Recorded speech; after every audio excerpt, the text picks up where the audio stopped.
Hello, this is going to be what I'm hoping is going to be a new series on my YouTube channel called Explained by a Cult Leader, in which I explore some of my favorite and possibly new things involving horror, and I explain it to you in basic terms, as you know, a cult leader would, to you poor little small-brained cultlings. Journalist Miles Upshur, a man so determined to die horribly, he might as well have been walked in wearing a Kill Me First t-shirt. I'd say on the horror movie scale, he ranks somewhere between horny teens at a summer camp to guy who says, "I'll be right back." Now, why does our brave little Scooby-Doo reject go into this hellhole?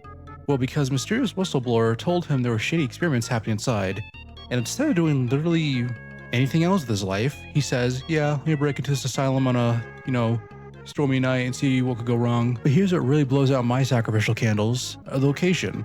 A remote, storm-drenched mountain asylum? That's dedication. You know how hard it is to get zoning permits for evil science on a mountain? Murkoff didn't just say, "Let's do unethical experiments." They said, "Let's do it with aesthetic." And for that, as a cult leader, I salute them. Inside, we have the usual.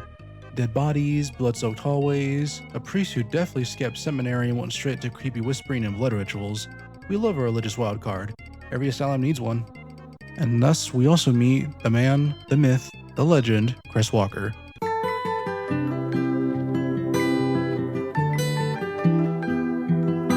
Now, a superhuman murder tank with no lips is not usually on the guest list, but honestly, he's what this place needed. It needed ambience and someone to repaint the walls red, and he came up and said, "Don't worry, I brought a brush," and it happens to be a guy's face. And look, all I'm saying is that if you don't respect the hustle of a man who can rip off heads like it's his 9 to 5, then you're just not cult material. We also encounter 3 distinguished gentlemen staring deeply into a TV playing nothing but static. Now, to the untrained eye, they might be looking into madness, but no. They're clearly enlightened beings who have unlocked their third eyes. For all we know, they're just watching SpongeBob. So after Father Martin decides to play a horrifying round of Marco Polo by turning off the power in a death asylum, we run into Chris Walker again. And this time, he busts through a metal reinforced door like it's made of wet paper. Someone's been hitting the gym.